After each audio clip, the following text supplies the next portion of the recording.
If you're looking for a great place to get away for a weekend, we have just the ticket. Jim Flynn is founder of Best Weekends. It's a new website aimed at helping travelers plan the perfect weekend, and Jim is with us now. Jim, a pleasure to meet you. Thank you. And what I said earlier about a staycation, some people stay home, but then others still want to get away from home, but not too far, and you've got the perfect place for us. It's Charlottesville, Virginia. We do.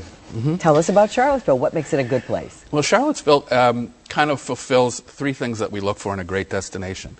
It's got beautiful scenery, great accommodations and dining, and plenty of things to do for a weekend. How far away is the drive? It's only about 2 hours, a little more than 2 hours from Washington. And this is some of the beautiful vistas that you can see, the Blue Ridge Mountains there, really great. When we think about Charlottesville, it's pretty historic. We have the University of Virginia there. We know about Thomas Jefferson's influence. But is it all just history? Is that all I'm going to get there? Well, there are actually two other presidents that had homes there, Monroe and Madison, and those are both tourist attractions.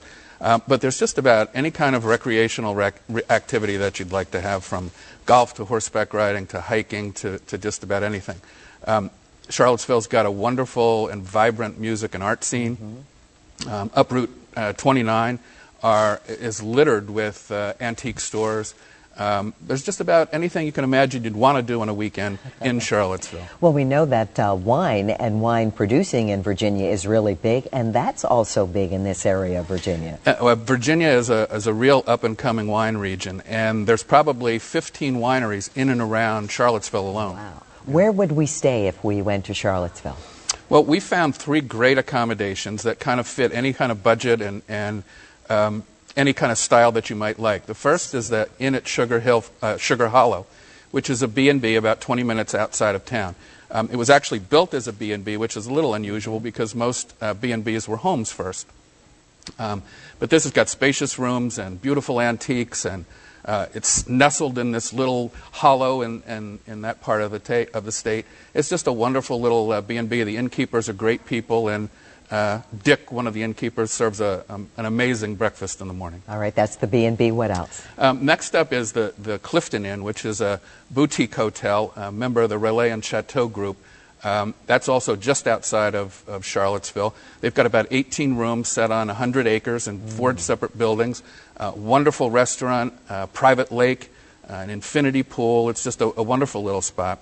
And then lastly, there's the Keswick Hall, which is a full-service resort.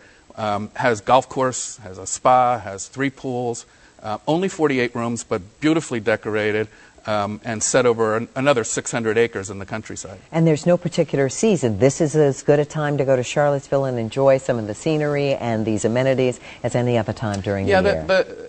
There's so much to do all year long in Charlottesville that it's just great. The warmer months are actually the best time to go because there's so many outdoor cafes, and there's a downtown pedestrian mall that people just love, and there's cafes and boutiques and so forth down there. So it's a great spot to go. Well, it sounds like a great idea. And again, Jim, this is the new website, and do you want to give us that web address for Best Weekends? It's www.bestweekends.com. And that's an easy one, but even easier, we'll provide a link to that at our website at WUSA9.com. Jim, have a good weekend. Thanks so much. Kim.